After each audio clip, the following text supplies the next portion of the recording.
Hey, you guys, Trisha Turner here. It is Tuesday. It is 12:30-ish. This is Anything But Average, Achieving Success in Life. So Chris Waters was supposed to be my guest on the show today. I'm watching the screen right now to see if he pops on. I sent him the invite, of course, the calendar invite. His schedule's super busy too, y'all. But I didn't get him the StreamYard link until a short time ago.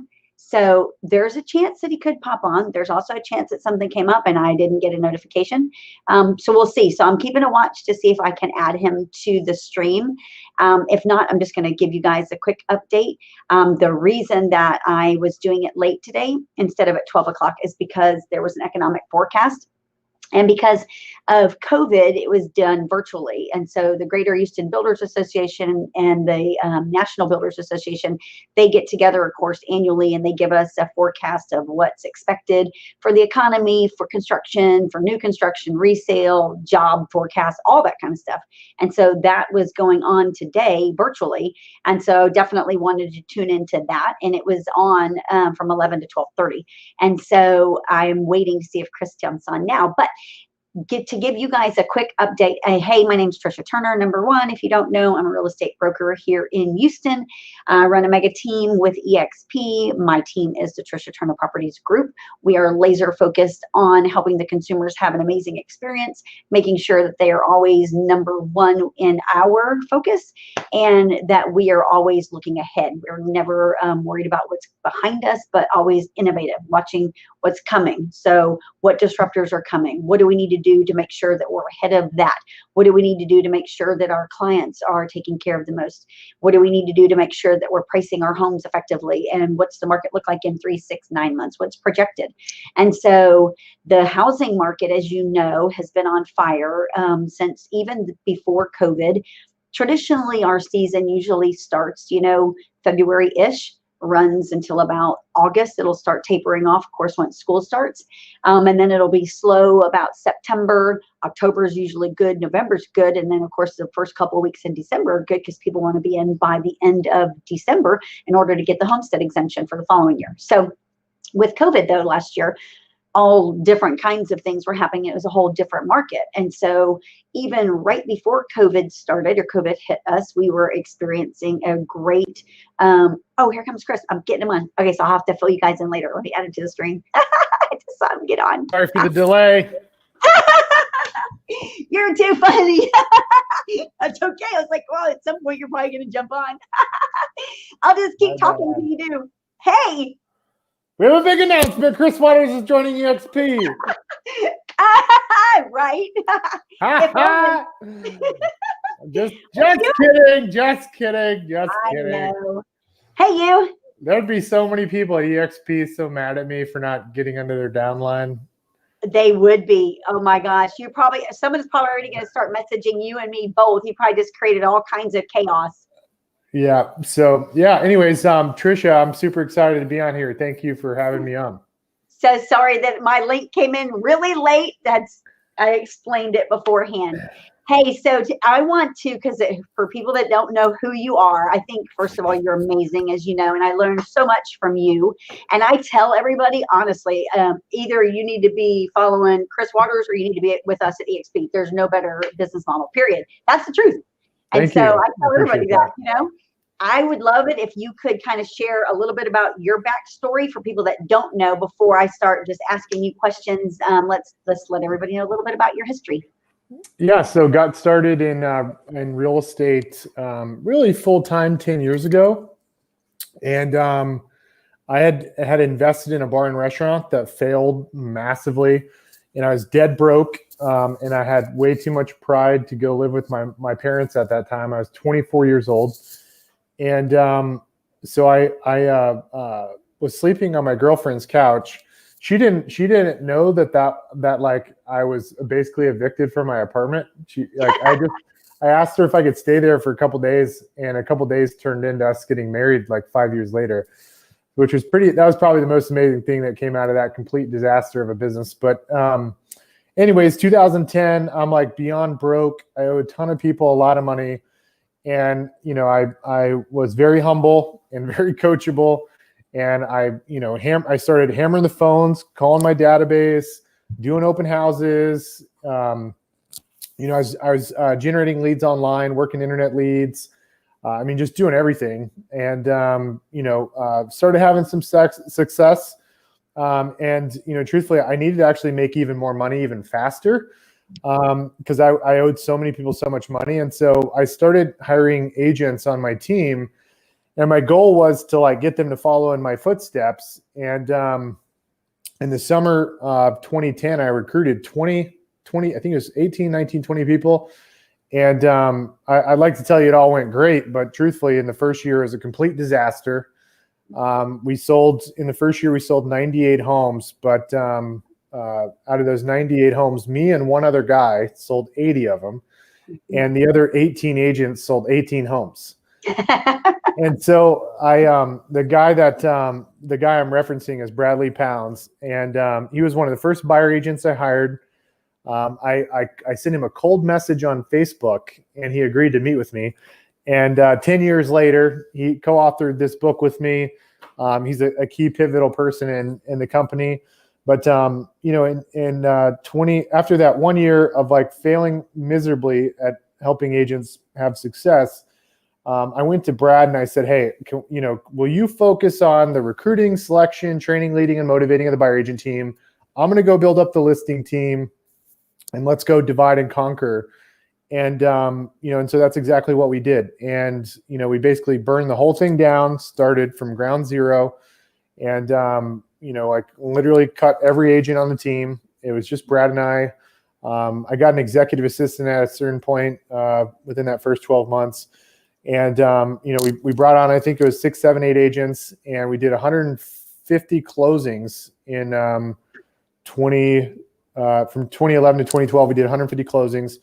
Subsequent year, we did 325. And so Brad and I have sat in a lot of conferences and masterminds and stuff. And a lot of people asked us, how did you guys scale to over 100 million in sales in 3 years after you burned it down the first year? So I guess we technically did it in 2 years because the first year was a complete wash. But anyways, a lot of people asked us how we did it. So we, documented our journey of how we scaled the team. And the other kind of interesting thing is I'm starting to realize I've been at this, real estate now a while, 10 years is quite a while. And what makes me think about that is I had somebody in my office yesterday come to do an office tour, and they asked me what my sales volume was back in 2010, 2011, 2012. And I don't really remember sales volumes. I just more remember how many families we served. Yep. And, and so I started thinking about it in that moment, and I'm like, holy cow, our sales price back then, our average sales price was $150,000 to $160,000. And so on those 325 units, our sales volume was 60, 70 million. And it was that third year when we broke 400 deals, when we got to 100 million in sales. But, it's crazy how much has changed in the last 10 years. So anyways, we grew the team super fast. Our average listing agent was selling between 90 and 120 homes a year per listing agent. Our inside sales reps were booking 90 to 120 appointments per month. We got our agents to be crazy productive. And then in 2014, we started testing expansion. Before expansion was really a thing, we opened up our first team. We partnered with somebody in a small town in Texas, Amarillo, Texas. And we partnered with a solo agent that had been in the business for about 10 years. And she kind of hit a ceiling doing about 30 deals. She had a hard time getting over that number. And in our first year of working together, she did just a hair under 100 closings in our first year. And then she grew to 200 and then 300 closings. And so in 2014, when she really took off, we were like, maybe we're on to something. So in 2015, we tested another market, 2016, another market, 2017, another market, and everybody kept growing like crazy. And so we were like, okay, how can we take this business in a box solution to people all over? And we didn't really care a whole lot about the brand of the company. Like, like we didn't care about people knowing who we were from a branding perspective. The thing we kind of discovered is in a team-centric model, when you think about like the marketing channels you leverage to generate buyer and seller leads, like you need somebody at the team level at the top who is kind of the celebrity in the marketplace. Yep. And you need to push them, not the name of the brokerage. Mm-hmm. And so that's why we decided, we're not going to make this about a brand deal, and we were just going to give people all the, give them the playbook on how to execute and scale the team model really fast. Give them all the assets we built, everything. And so, anyways, we went and met the chief legal counsel for Gary Keller. She was the chief legal counsel for Keller Williams International for 10 years, and she left KW to join a boutique practice so she could take on other clients and start building a book of business or whatever outside of Keller Williams. And we described to her what we were trying to do. And she said, Chris, what y'all are describing is a franchise. And I'm like, no. I don't want to be a franchise. Like, this isn't about the brand. And she's like, no, you got it all wrong. Like, people think franchising is about the brand, but franchising is about the operating manuals and the systems and the assets. Yeah. She said to me, a licensing deal is like when Nike licenses their logo to a t-shirt maker. That's a licensing deal. And like, I guess in my mind, I always thought franchising was about the brand. And then, she kind of opened up my eyes. And so we said, well, hey, look, we want to start a franchise, but we don't want anybody to worry about using our branding. And so we got licensed as a franchisor in the US and Canada. And we've helped 15 people across the US and Canada in both big markets and small markets grow their teams. And it's been a fun ride for sure. So you have Bradley still doing it with you, and he's amazing. I just love you guys are just awesome. I think you're so giving. Y'all give back. You really care, about people's success. Yeah, I mean, what's it's interesting is I recently got on this app called Clubhouse. Yes. And for anybody that's listening, I think my Clubhouse user ID is @ChrisWaters. So if anybody wants to look me up on there, but I plug into these groups on Clubhouse, and I can tell some of these people, like, they must be on there like 24/7. Yes. Because like I see them on there every time I log in at all different random times. And, I hear them giving people advice, and it's so frustrating to hear sometimes the advice they give people because, the person they're talking to, they don't have enough context around that person's business. Mm-hmm. And so probably like Brad and I's greatest breakthrough, like as we were helping people expand across the country, is like the systems and processes and people, like all these different things you need, they change radically at different stages of the growth curve as your business grows.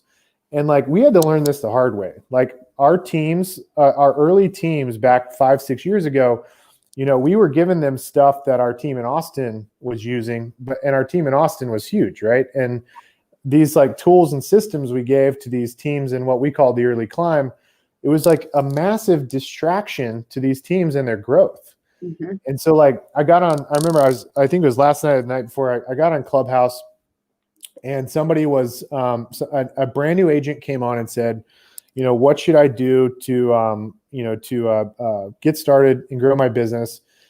She said, I think the agent said something like, I know video marketing is really big. And this agent said, yeah, start creating content on contracts and like all the stuff you're learning. And I'm just kind of like thinking to myself, I'm like, I'm a big fan of Gary Vaynerchuk. He talks about content and all that kind of stuff. But like as a real estate agent, what's really important in the beginning of your career is to develop as a salesperson, develop market expertise, and go after the low-hanging fruit of business to go and acquire. And like doing videos and stuff, I'm not saying don't do it, but it's like there's a right time and place for everything.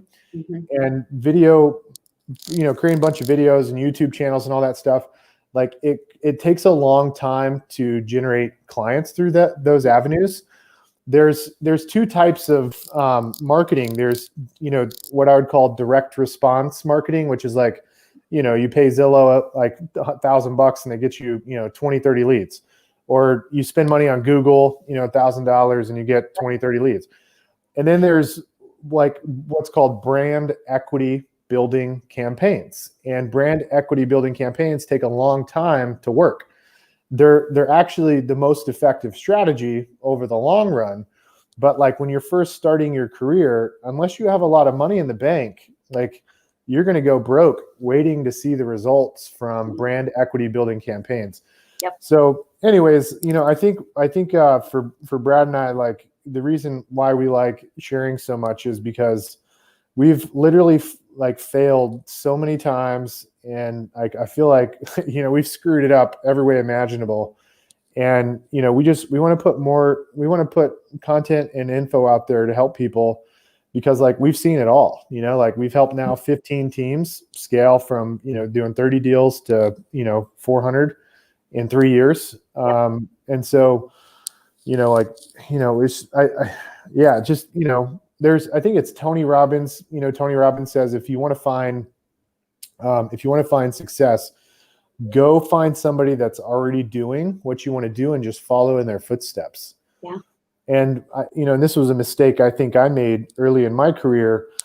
Like I'm 24, getting into real estate, and I'm like trying to get all creative. I'm like, I'm going to go, compete with Zillow and build this amazing thing and be super unique or whatever, and scratch my entrepreneurial itch or whatever. But like, I didn't have hundreds of millions of dollars to go like R&D and figure it out like Zillow. So, I mean, if you're bootstrapping your business, like there is a very, strategic roadmap, in my opinion, on how you do that. And, hey, if you're watching this and you can go raise $100 million, 200, 300 million, yeah, go R&D, test and fail until your heart's content. But, otherwise, remember that the real estate industry is, I always ask people, when was the National Association of Realtors formed? You've heard me ask that many times. And it's just, I guess it's just like, I always ask that question because, like people forget, like this industry is old. Like it's been around for, NAR was formed in 1908. Like there are so many people that have walked this walk before us. Okay, so on that note, your model that you build is basically, for people that don't know, is a team-centric model. You call it broker in a box. I think it's an amazing concept. I'm like you. I study things like crazy, and that's why I really wanted you on today, because I know you're the same way. You're constantly in learner mode. And so we've been hearing for at least the last 2 years how mega teams, team-centric models, those are going to be the biggest disruptors. That is where the real estate market is headed. What's your thoughts now on that? And here we are in 2021. Yeah, I mean, it's just gonna, it's gonna continue. I mean, if you look at companies like Zillow, right? I mean, they're trying to basically become a mega team. Like they have, these massive centralized inside sales departments. They've got the Zillow offers call to action to generate seller leads. They've got the consumer attention on the buy side. They're, Inman, you can read this in Inman. Zillow's, again, as already licensed as a broker in a lot of states across the US. And then, you look at, Redfin, like honestly, Redfin is the one to beat. Like people can talk about, like you don't get full service at the discount commission and all that stuff, but like, that they can flip that on a dime, right? Like Redfin can be like, okay, no more 1% discount commission. Everybody knows who we are, and they can start making profit. Like they're not making, I don't believe they're making money yet. And it's a lot to do with, the reduced commissions, but the organizational structure of Redfin is very similar to the team-centric model. It's very, very similar. And, they have lots of consumers on the platform. And I would even say like their tech is really good. Like a consumer can literally go to the listing detailed page, and on a Redfin property, the consumer using the app can schedule a tour and open the lockbox without an agent. Isn't that insane? And then you can go on the app and make an offer without an agent. And for anybody that thinks like, oh, it's probably not this good of an experience or it's not that good of a process, you will be wildly mistaken, because I was blown away how amazing the user interface was for a consumer to go through and fill out all of these forms. Basically what they did is they took the standardized contract and then they created a user experience where you fill in those data fields, like you would, you're filling out the contract as an agent. And then they have, Redfin has some amazing machine learning and AI that, kind of helps guide the consumer through the process based off how much activity listings are getting. So, I mean, it's, these tech companies are really trying to diminish the role of agents, automate a lot of stuff. And, the only groups that are going to be well positioned to compete with these guys are going to be these mega teams, because the solo agent, like, I mean, imagine an agent at Redfin competing with a, just an agent at some other random brokerage. Redfin, they've got marketing, they've got the technology platform, they have lots of people on there. They can put in the MLS. Oh, and by the way, they'll do it at a discount. Like, their value proposition is really, really strong. So, the mega teams, I think they leverage a different type of value proposition. So instead of it being about the discount model, it's about driving massive value through the listing presentation and very specific, like, bells and whistles you can offer to a seller to, make their experience better. So it's kind of like the Neiman Marcus approach versus, Costco. Yes. So how disruptive do you think that will be this year? So, like, I think it was 1 year ago, Redfin launched the make an offer without an agent feature on their website, and they launched it in Boston. And I mean, I'm guessing it was very successful because they've expanded it into 7 markets now, and it's in my market in Austin. That's how I was able to test it. Okay. So they're slowly rolling this out across the country. And, if you could imagine, like, the lead quality of someone that goes through the process of, like, submitting an offer on their own behalf, like, that's a lead that's really far along in the journey and highly likely to convert, right? Yes.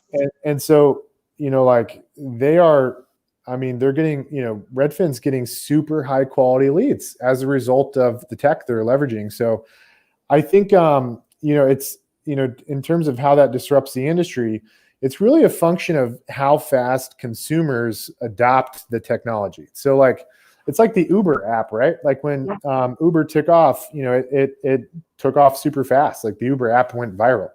So I think the thing we have to ask ourselves is, how likely is one of these apps to go viral in real estate to automate a lot of the processes? And I know that's a good question. Like, I think the like, people that are buying homes typically it's a younger audience. Yeah. And so I think they're more willing to adopt emerging technology and like, some of the functionality Redfin has. But the older audience, which are, primarily sellers, like age 45 to 65, they're a little bit slower to adopt technology, a little bit more fearful. Granted, they've got a huge asset, they don't want to screw it up. And so, I think, I've said this for the last 5 years. I've said that I don't think the industry really gets flipped upside down until the median age of a homeowner is the millennial generation. So, like, the millennial generation is the first generation that's, like, super open to technology, like privacy and all that stuff. Like, they don't really care. Like, they're just throw stuff up on the web. And so that generation, I think, is most likely to, adopt technology to market their house, this huge asset. And so the average millennial, like the average millennial, I think, is like 29 to 37 or 38 years old, something like that. And so I think when that segment of the market gets to about 45, which is the average age of a homeowner selling, I think that's when we could see a huge shift. So I think we will see massive disruption over the next 5 to 7 years. I don't think it happens as fast as what went down with Uber. I think it's a gradual shift to where the role of the agent continues to get minimized as technology takes over a part of the customer journey. Okay. And now, remember, a couple of years ago when the iBuyer programs were just the big rave, and that was the disruptor, and it's pretty quiet right now. What's your thoughts about the future of that? I don't think it's going away. the thing that I don't think most people understand is like, first off, these iBuyers are using some really crazy technology called machine learning, and they are collecting massive amounts of data, and they are getting really good at their formulas to come up with the acquisition price. And the thing that the iBuyers look at is where are prices going moving forward. So, for example, if for anybody watching this that pays attention to absorption rates, when the absorption rate is less than 1 month, it means we're in a super hot seller's market. And so prices are going up every day. And so some people could be like, these iBuyers are stupid. They're buying, houses at these crazy high prices. How are they going to make any money? Well, the thing is like they may buy it today, and then in like 3 or 4 months, they can list it for $10,000 more. And so their strike price of what they pay, that can also go down in a declining market, right? So like as the absorption rate changes, they can also, decrease their purchase price. So I think ultimately, for iBuyers, the thing that they're trying to do is just get the consumer in their pipeline, because there's a lot of ancillary revenue that can be made once you've got the consumer committed. Yes. So I think, for example, I've heard, companies like Redfin, Zillow, some of the others, they are getting like 70 to 80% attrition from people that you leverage the iBuyer and then go and get a mortgage. Yeah. And one of the crazy things it's been kind of an aha for me is I don't think most agents understand how much money mortgage companies make. Mm-hmm. So, for example, like on a federal, like on a federally regulated loan program like FHA, VA, USDA, the average bank makes between 5 and 7% of the loan value. That's the gross revenue they make. And so a lot of real estate agents think that, the banks are making 1% and some closing costs. That's what the loan officer is getting paid, not the bank. Yep. So the banks make a lot of money on the secondary markets when they pull these loans together and resell them. And so there's a lot of money on the mortgage side. And then there's other ancillary services like homeowners insurance, moving companies, I talk about this all the time in that in my brand ambassador program is there's 26 different businesses that get impacted by the sale of a home. NAR does a report where you can go on NAR, and it's a map of the United States, and you can click on the state and it'll tell you how much of an economic impact the sale of a house has. And so like in the state of Texas, when a sale of a house happens in the state of Texas, it's over $80,000 that gets injected into the U.S. economy. And I don't think a lot of agents think about where all that money is going. I mean, I did this just a couple of days ago. You click on California, it's over $110,000 every time a sale happens. So you gotta wonder, where is that going? Right. So it's like there's a lot of money being made when a sale happens, and the agent commission is just a tiny piece of it. Okay, so in your market there in Austin, I know it's on fire, and it has been, and people equate your market to California, how prices were skyrocketing because people are fleeing California and they're going to Austin. Yeah. What is your thoughts on that? And do you see this continuing, or do you see it busting at some point? So, I mean, the basic economics 101 thing is, price is a function of supply and demand. Yep. And what drives demand is interest rates and job growth. Mm-hmm. And so, on the demand side, interest rates are crazy low, and companies are moving to Austin like crazy. We have Tesla's moving their headquarters here. Oracle just announced to build some campus with 10,000 employees. We have so many people moving to the Austin market. And so as long as the job market stays strong and companies keep moving here, we've got demand. Mm-hmm. And then the other component is interest rates. So as long as the Fed keeps interest rates down, then we're going to have continued strong demand. On the supply side of the equation, the only thing that can suppress prices is two things. One, if there's a lot of new construction or the city changes the zoning on how high density of projects you can build on a tract of land. And so, builders and developers can keep prices from going up so fast and kind of suppress prices a little bit. But like in the city of Austin, the challenge we have is we've been trying for 3 to 4 years to get zoning changes so that developers can, do higher density projects, because the cost of land is very expensive. And so the unit economics don't work. And so we haven't been able to get anything passed on, trying to improve high density projects. And so therefore prices just keep going up. There's not enough supply. And Austin, unlike Houston and Dallas, like we don't have a big loop that goes around the city. Yeah. Like we basically have 2 main highways that run north and south. And so it's a little bit more difficult to like get around the city. And so we're a little bit landlocked. We have a lot of land in the outlying areas, 30 to 40 minutes out of the core of Austin. And that's actually where our team does most of its business, is in all the suburbs. So those are the areas where prices are still going up, but there's also new construction happening. But I think this is like the new norm, like Crazy. I think it's the new norm. Like, I don't, unless something happens from a macroeconomic perspective, interest rates go up. I don't know, like something like that happens.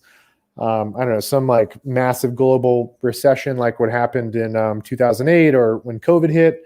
Like that's the only thing that slows down the market. Otherwise, this is the new norm. Like I think Austin's going to be the most expensive market in the state of Texas as time keeps going on. Yeah. What's your inventory like there now?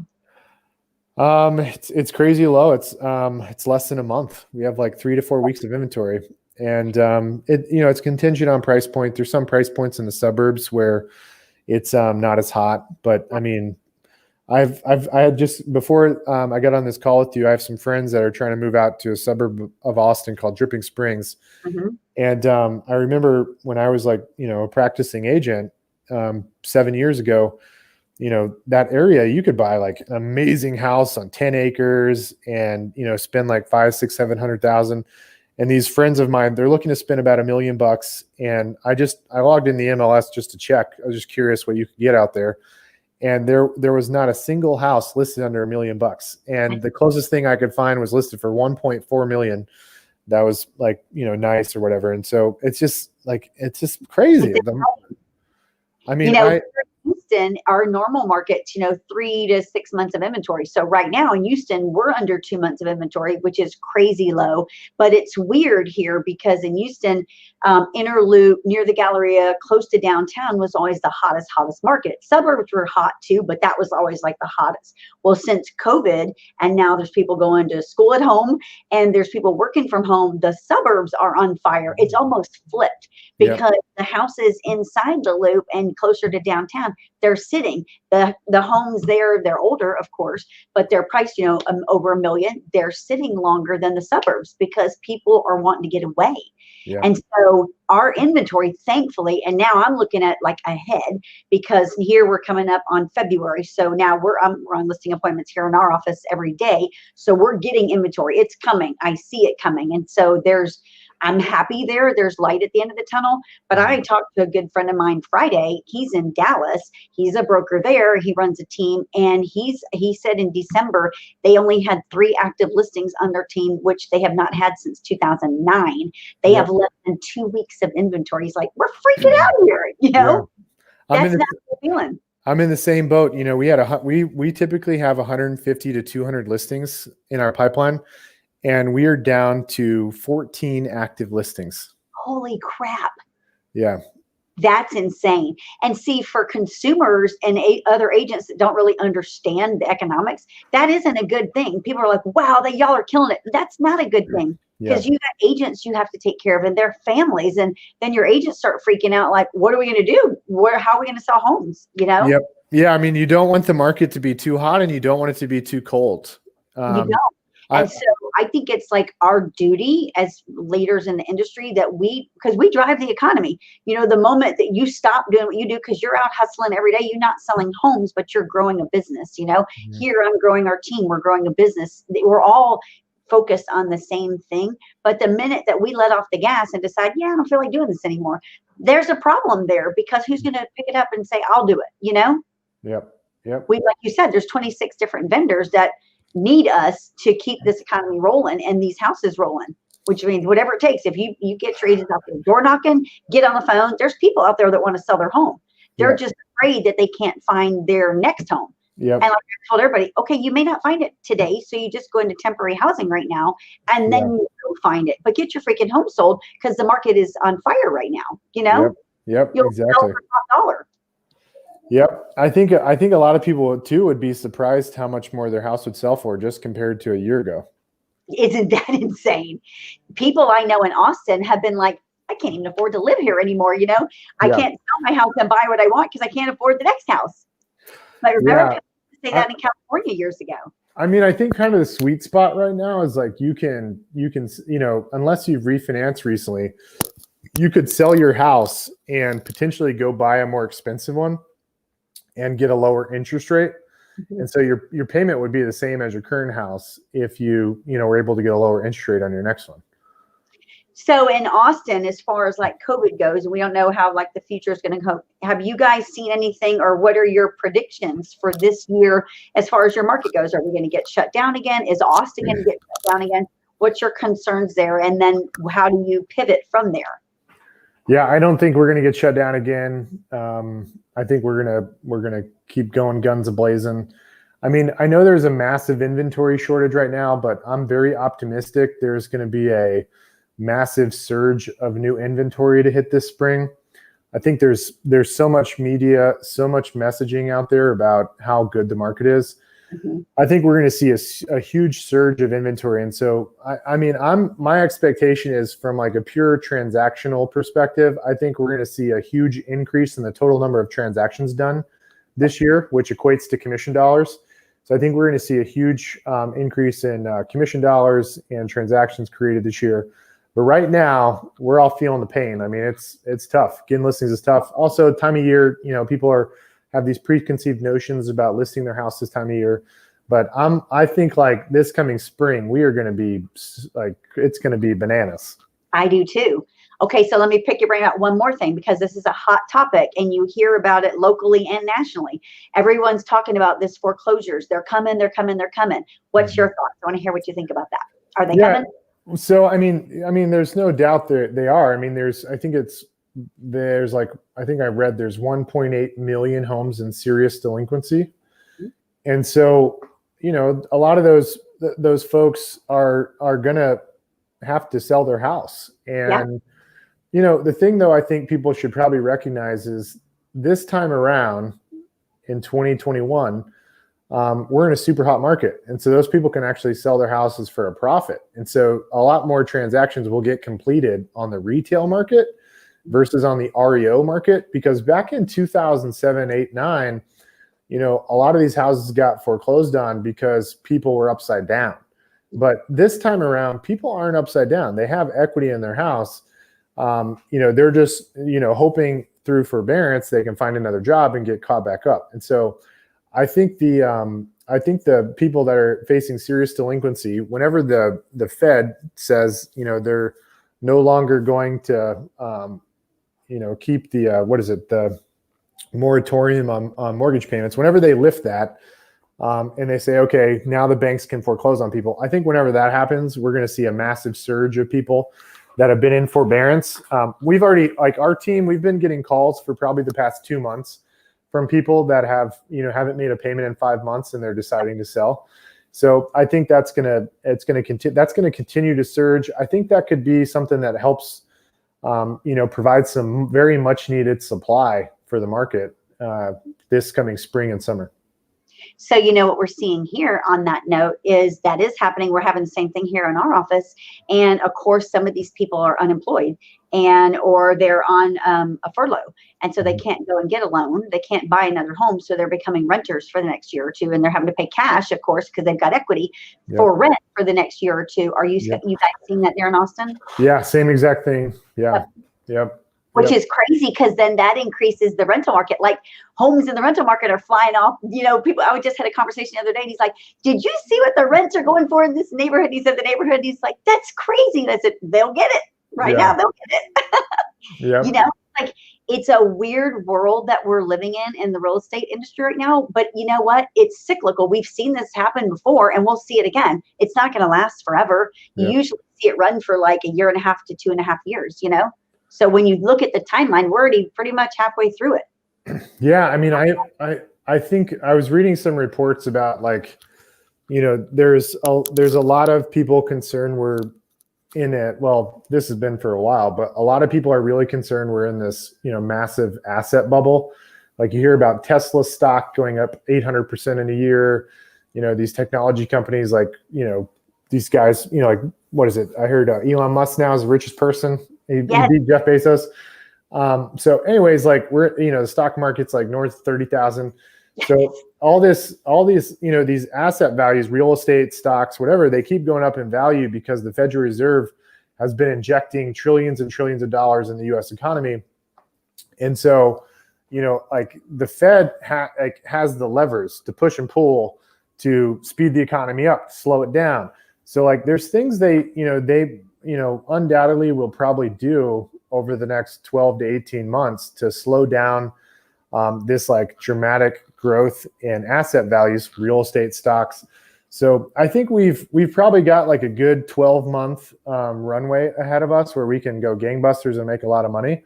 I think in 2022, you know, the Biden administration, you know, I think they're going to be thinking about like, how do we help close the gap between the super rich and the super poor? And what's been making the rich get super rich is this increase in asset values. That's, you know, real estate prices, stock prices. And so I think in 2022, that's when we'll start to see them, you know, make some pivots around just like policies, you know, fiscal policies to slow down the growth of asset prices. And I think that's when the market starts to slow down again. I think so too. I think exactly like you said, I think this year is going to be amazing. And I think next year we're going to see a lot more balance in a lot of things. And people maybe need to be a little bit more cautious next year, you know? Yeah. Yep. So anybody that's got real estate, you better, I'd be seriously considering selling it now, cashing out. Sell high, right? That's right. Hey, Chris, thank you so much for being here today. How can somebody find you to learn a little bit more about you and your organization and maybe answer some questions? Yeah, so I got a little special gift for anybody that's listening to this. This is the book Brad and I wrote. I'll send out a copy to anybody that wants this. It's a book on our journey of building a team, and we talk about the unique phases of the growth curve. And I have a. I'm gonna plug that book because I have the book and I've read it probably 3 or 4 times, and it's an amazing book. So I'm thankful that you're that way. So go to it's a long domain name. You can buy the book on Amazon and it's got Audible, but I have a like a landing page where you can get the book for free. And the domain name is themilliondollarrealestateteam.com. I know it's crazy long. It's just a landing page so we can give the book out for free to people we want to. Themilliondollarrealestateteam.com if you want to pick up a free copy of the book. And beyond that, hit me up on Clubhouse. You can look me up just at Chris Waters. And then I'm also on Instagram. I don't even have Instagram on my cell phone. My team runs my Instagram app because it's just such a distraction.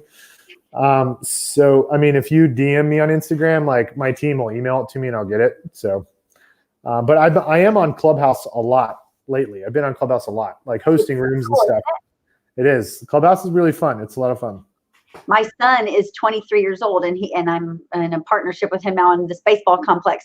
And he came in my bathroom this morning when I was getting ready, and I had Clubhouse on. I was in a room, and I told him, "I've told you 4 times now to download the Clubhouse app on your phone. I will send you a freaking invite. You're an idiot if you do not get on Clubhouse right now. This is free. You learn from these. Grant Cardone's in the room I'm in with right now. You know, this is crazy."